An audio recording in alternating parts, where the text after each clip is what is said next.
Don't forget to like the video, share your thoughts or story in the comments, and subscribe to our latest stories. Before I start, tell me where you're watching me from. I wonder which cities and towns will join me in this memory that will follow me for years. It happened on one of those quiet Sunday afternoons when you don't expect anything unusual to happen. The kind of day where you make tea, sit by the window, and think about how the world feels softer when no one needs anything from you. I had been folding laundry when I heard a knock at the door. At first, I thought it might be a delivery, but when I opened it, I saw someone I hadn't seen in a while, my old friend, Mark. He stood there with that same half-smile I remembered from years ago. We used to work together, long before life pulled us in different directions. He looked a little older, his hair grayer, but his eyes still carried that warm curiosity that made people feel seen. "Hey, Lisa," he said, almost shyly. "I was driving through town and thought I'd stop by. Didn't think you'd still be here." I was surprised, but also genuinely happy to see him. "Mark, come in. It's been ages." He stepped inside slowly, looking around as though he was trying to recognize pieces of my life that had changed.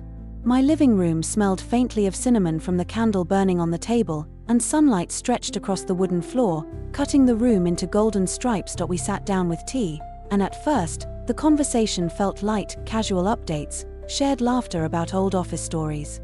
It was easy, familiar. But as time went on, something deeper started to slip into our words. Maybe it was the quiet between sentences, or maybe the way his eyes lingered a second longer than they used to. He asked about my family, my health, my work. Questions that sounded simple but were asked with real attention.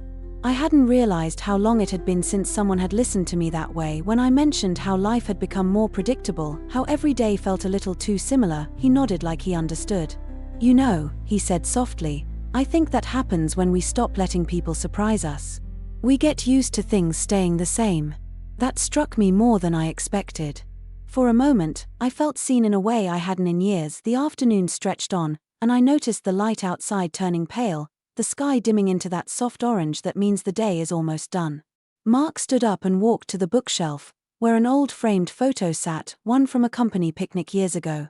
He picked it up and smiled. "You still kept this?" "Of course," I said. "It was a good day."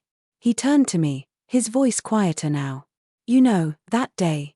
I remember thinking you were the only person there who really noticed when people were having a hard time. You always cared." I didn't know what to say. I think I smiled, maybe looked away to hide the warmth rising in my chest. There's something powerful about being remembered for kindness. It humbles you, especially when life has made you feel invisible for a while. Then he said something that caught me off guard. "I've been thinking a lot about the people who mattered in my life. The ones I never really told what they meant to me." He paused, eyes meeting mine. "You were one of them, Lisa. You still are." The room felt still after that. The hum of the refrigerator, the ticking clock, everything sounded louder. I didn't know what he expected me to say, but he didn't seem to want anything in return. It wasn't a confession, it was gratitude. Simple, honest gratitude. We sat there, quiet, both a little emotional but trying to smile through it. I poured us more tea. "It's strange," I said. "You think life moves in one straight line, and then someone from your past knocks on your door and suddenly you remember who you used to be." He nodded. "Maybe that's what friends are for. To remind you you're still that person, even if the years tried to convince you otherwise." That line stayed with me. By the time he left, the sky was dark, and the porch light threw a warm circle around us. He thanked me for the tea and for letting him interrupt a quiet day. I told him it wasn't an interruption, it was exactly what I didn't know I needed. After he drove away, I stood by the window watching the headlights disappear down the road. I thought about how some visits aren't really about catching up, they're about waking something inside you that had quietly fallen asleep. That night, as I lay in bed, I felt a strange mix of peace and wonder. I realized that sometimes the people who show up unexpectedly aren't coming to change your life, they just remind you that it's still worth being open to surprise. And as I drifted off to sleep, I couldn't help but think, maybe we never really lose touch with people who were meant to cross our paths again. Maybe life has a quiet way of bringing them back, right when we need them most. The days after Mark's visit felt strangely brighter. It wasn't that anything big had changed. I still woke up at the same time, brewed the same coffee, and sat by the same window, but there was something lighter in the air, as if a forgotten part of me had quietly woken up. It's funny how one unexpected conversation can shift the tone of your days. I caught myself thinking about the things we talked about, how we lose touch, how we stop letting people surprise us. I even started writing again, just small things, thoughts really, something I hadn't done in years. A week later, he called. I was in the kitchen, washing dishes, when my phone rang. I almost didn't recognize his number. "Hey," he said when I answered, his voice calm and warm. "I hope I'm not bothering you." "Not at all," I said, drying my hands on a towel. "I was just finishing up dinner." "How are you?" "I'm good," he said. "Actually, I was wondering if you'd like to have coffee sometime. I didn't get to say everything I wanted the other day." Something in his tone made me pause, not hesitation, but sincerity. "Sure," I said after a moment. "There's that cafe by the park. I haven't been there in ages." We met 2 days later. It was one of those early autumn afternoons, when the air smells like dried leaves and the sky feels closer somehow. The cafe had big windows and old wooden chairs that creaked every time you sat down. I saw him waiting near the corner, wearing a simple grey sweater. He smiled when he saw me, the same gentle smile that had stayed in my mind since his visit. As we talked, I noticed how easy it was to be around him. There was no rush, no expectation. He told me about his recent move to a smaller town, how he'd left his job, and how that decision had brought him more peace than he'd expected. "I guess I just got tired of running after things that didn't matter," he said. I told him I understood. I'd been living quietly for years, too quietly maybe.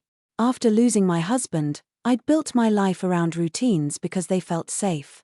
But sitting across from Mark, I realized how much I'd missed real connection, the kind that isn't rushed, that doesn't need to prove anything. We talked for nearly 2 hours.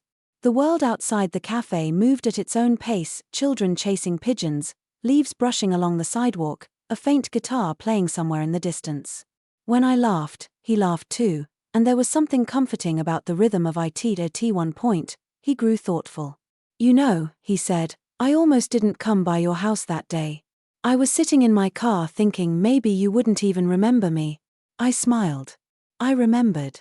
"I just didn't expect to see you standing on my porch." "Well," he said quietly, "I think I was meant to stop. I've been carrying around a lot of things lately, regrets, maybe, and seeing you reminded me of what matters. You always made things feel calm." It's hard to explain what I felt then. It wasn't romantic, not exactly. It was deeper, like being recognized after years of being invisible. I reached across the table, just resting my hand over his for a moment. "You don't need to carry regrets, Mark," I said softly. "We all lose pieces of ourselves along the way. Sometimes we just need someone to remind us where to look." He nodded, his eyes glistening slightly, though he smiled to cover it. "You've always known what to say." When we left the cafe, the sun had dipped low, painting the buildings gold. We walked to the park nearby, following the path we used to take during lunch breaks years ago. The trees whispered overhead, and every now and then, he'd glance my way as if trying to memorize the moment. Before we parted, he said something that stayed with me. "I don't know what this is, Lisa, us talking again, meeting like this, but it feels like the beginning of something good." I didn't have an answer for that. I just smiled. Maybe it's just life reminding us that it's never too late for good things. He laughed quietly, nodding. Then he looked out toward the setting sun and said, "Let's not lose touch again." When I got home, I sat by the window again, the same place where everything had started. The world outside looked the same houses, same streetlights flickering on, but I didn't feel the same. I realized that sometimes, the people who return to your life don't come back to remind you of the past. They come to show you that there's still a future waiting to be lived, one conversation, one coffee, one moment at a time. And that night, as I watched the last bit of sunlight fade, I whispered to myself, maybe surprises aren't meant to scare us. Maybe they're how life reminds us we're still alive. A few weeks passed since that coffee with Mark, and I found myself smiling more often than usual. It wasn't because of anything dramatic, just small things, like morning sunlight slipping through the curtains or the sound of rain against the kitchen window. Somehow, those little moments felt fuller now, as if life had quietly regained its color. Mark and I started talking more regularly. Sometimes he'd call in the evenings, when the day had already settled into stillness, and we'd just talk about everything and nothing. The kind of conversations where you lose track of time. He told me about the books he was reading, the projects he'd started since leaving the city. I told him about my garden, the herbs I'd been trying to grow, and how the birds had learned to wait on the fence for breadcrumbs. It felt simple, honest. And for the first time in a long while, I didn't feel alone. One Saturday morning, he called and asked, "How do you feel about taking a little drive today? There's a spot by the lake I think you'd love. It's quiet, the kind of place where you can hear your own thoughts again." I hesitated at first. I hadn't taken a spontaneous trip in years. But there was something freeing about the way he said it. So I agreed. He picked me up just after 10. His car smelled faintly of pine and coffee, and the radio played soft old songs that carried us through the winding roads. The farther we drove, the smaller the houses became until the scenery opened into rolling fields and scattered trees. The sky was a deep, endless blue. When we reached the lake, I couldn't help but smile. The water shimmered like glass, reflecting the clouds above. A few ducks drifted near the shore, and the air felt cool and clean, carrying that scent of wet grass and earth that only nature can offer. We sat by the water on a wooden bench, and for a while, neither of us said anything. It wasn't awkward, it was peaceful. There's a certain beauty in being quiet with someone who understands the silence. After a few minutes, he spoke. "You know, when I left my job, I thought I was walking away from purpose. Turns out, I was just walking back to myself." I looked at him, nodding slowly. "I think I know what you mean. Sometimes life gets so noisy, you stop hearing your own thoughts." He smiled at that. "And now? I'm still listening," I said softly. "But it's getting easier." He looked out at the water for a moment before saying, "I didn't realize how much I missed this, just sitting somewhere with someone who doesn't need anything from me." I turned to him. Maybe that's why we found each other again. Maybe we both needed quiet company. He didn't answer right away, but the look on his face said enough. After a while, he took a small notebook out of his jacket. The pages were filled with handwriting, sketches, little notes. "I started writing again too," he said. "Nothing fancy. Just things I don't want to forget." He handed it to me, and I read a few lines, thoughts about nature, aging, forgiveness, and gratitude. There was one short entry that made my throat tighten. It said, "Some people walk into your life once, and it's enough to change the whole story. Some walk in twice, and you realize the story never ended." I looked up at him, and he just smiled shyly, as if embarrassed by his own words. "I didn't think anyone would ever read that," he said. "It's beautiful," I whispered. "You should never stop writing." For a long moment, we just sat there, watching the sun reflect on the water. It felt like time had slowed, giving us a small space where the world couldn't reach. Later, as we walked along the lakeshore, our shoes crunching on gravel, I found myself opening up about things I hadn't said aloud in years, about losing my husband, about the loneliness that had followed. He didn't interrupt. He just listened, every word landing softly between us. When I finally fell silent, he said, "You're stronger than you think, Lisa.